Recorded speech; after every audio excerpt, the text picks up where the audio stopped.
দেশের থেকে যারা এসছে, আহ আর দেশেরও যারা এসছে, সবাই আজকে কথা বললো। তো এই ধরনের এক একটা সেক্টরে আমরা যেসব কথাগুলো বললাম তার বাইরেও অনেক সেক্টরে ওরা মানে ইনভেস্ট করতে চাইছে এবং হিউজ অ্যামাউন্ট। কেউ 200 কোটি টাকা, কেউ 500 কোটি টাকা, কেউ 4,000 কোটি টাকা। তো বিভিন্ন স্কিল ডেভেলপমেন্ট থেকে আরম্ভ করে মেডিকেল, হেলথ, মানে সব জায়গায় সেক্টরের লোকের সাথে কথা হয়েছে। ইভেন আমাদের এগ্রিকালচার উপর, আইটির উপরেও তারা ইনভেস্ট করতে চায়। তো দে আর ভেরি হ্যাপি।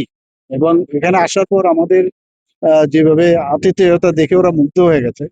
এবং আমার মনে হয় যে এটা করাতে আমাদের আগামী দিন, যেটা আমরা বলছি যে ত্রিপুরা ডেভেলপমেন্টের একটা নতুন দিশা দেখা। আচ্ছা, বাংলাদেশের সঙ্গে বৈঠক হয়েছে, কি কথা? বাংলাদেশের সাথে কথা হয়েছে যে উনি বললেন যে আপনাদের তরফ থেকে কোনো কিছু আছে কিনা। বললাম যে আমরা তো এক্সপোর্ট করতে চাই, কারণ আমাদের অনেক বিষয় আছে যেগুলো, মানে টি যদি আমরা এক্সপোর্ট করি সেখানে আপনারা ইম্পোর্ট ডিউটি অনেক বেশি রাখেন। তো যে আপনারা যে জায়গা থেকে টি আনেন তার থেকে অন্তত আমরা অনেক কম ইম্পোর্ট ডিউটি বা প্যারালাল রাখুন, আমরা রেডি আছি। রাবার, ফিনিশ রাবার ওরা এখানে মধ্যে নিতে চায় না। তো আমরা বললাম যে ভ্যালু এডেড বা ফিনিশ রাবার যদি আপনারা নেন তাহলে সুবিধা হবে।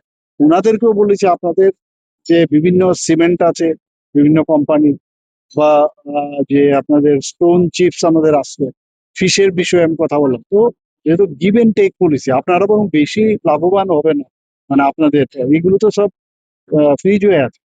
এটা যেহেতু একটা এখন ইন্টারন্যাশনাল বিষয়, এই বিষয় নিয়ে কথা হয়েছে যতক্ষণ ধরে স্যার, আমাদের দেশীয় বিনিয়োগকারীদের থেকে ফরেন যারা বিনিয়োগকারী আছেন তাদের সঙ্গে কথা কতটা fruitful হয়েছে? দেশীয় যারা আছে দুটোই খুব ভালো, ফ্রুটফুল আমার মনে হচ্ছে। এখন আমাদের তরফ থেকেও একটু সামনে এগোতে হবে, ওনারাও আসবে।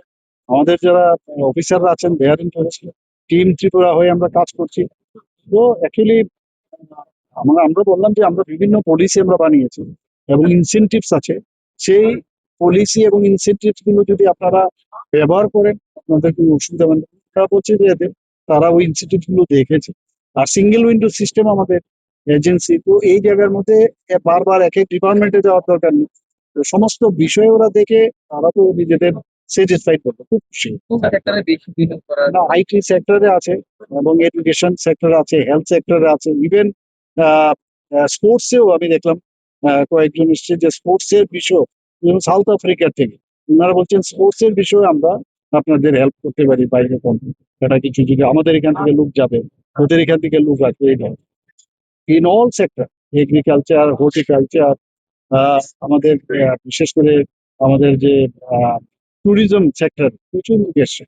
অনেকে আছে বিল্ডার্স যারা আছে, বিভিন্ন প্রজেক্ট, টাউনশিপ যেটা আমরা ওদের হচ্ছে টাউনশিপ ওরা বিনিয়োগ করতে চাইছে। সিএম স্যারের সাথে কথা হয়েছে মানুষের সাথে মানুষের সম্পর্কের ব্যাপারে।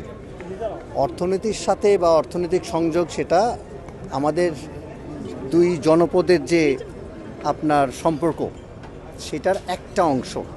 দেখেন আমি কীভাবে এসেছি জানেন আগরতলায়? আমি গতকালকে গৌহাটি থেকে ট্রেনে এসেছি, যেটা সাধারণত কেউ করে না।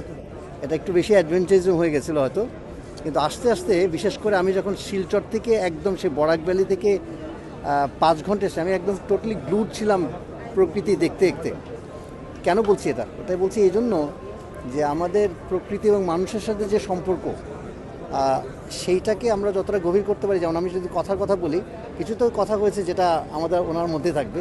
কিন্তু আমি শুরু করেছি যে এটা বলে যে ওনার নাম রতন সাহা না, যে আমরা আজকে একটা ঠিক করেছি একটু আগেই যে দুই দেশের সিনেমা নিয়ে, বিশেষ করে বাংলাদেশের সিনেমা এখানে দেখাবো, যেগুলি ইন্টারন্যাশনালি অ্যাওয়ার্ড উইনিং সিনেমা। যেসব ছবি আমি বলেছি বাংলাদেশিরাও দেখেনি, মানে চলচ্চিত্রের বিনিময় আপনি যে চলচ্চিত্র, বিভিন্ন রকম চলচ্চিত্র, তো আপনি যেটাকে চলচ্চিত্র বিনিময় করছে সেটা না, জাস্ট কোনো কিছু না, কমার্শিয়াল নন কমার্শিয়াল দেখা, দেখে ওই সম্পর্কটাকে আরও বেশি গভীর করলে তারপরে অর্থনৈতিক যোগাযোগের দিকে আমরা যাবো আসতে চাই। সেগুলো তো চলমান আছেই, এগুলো নিয়ে আমরা দিল্লির সাথে কথা বলছি, কেন্দ্রীয় সরকারের সাথে।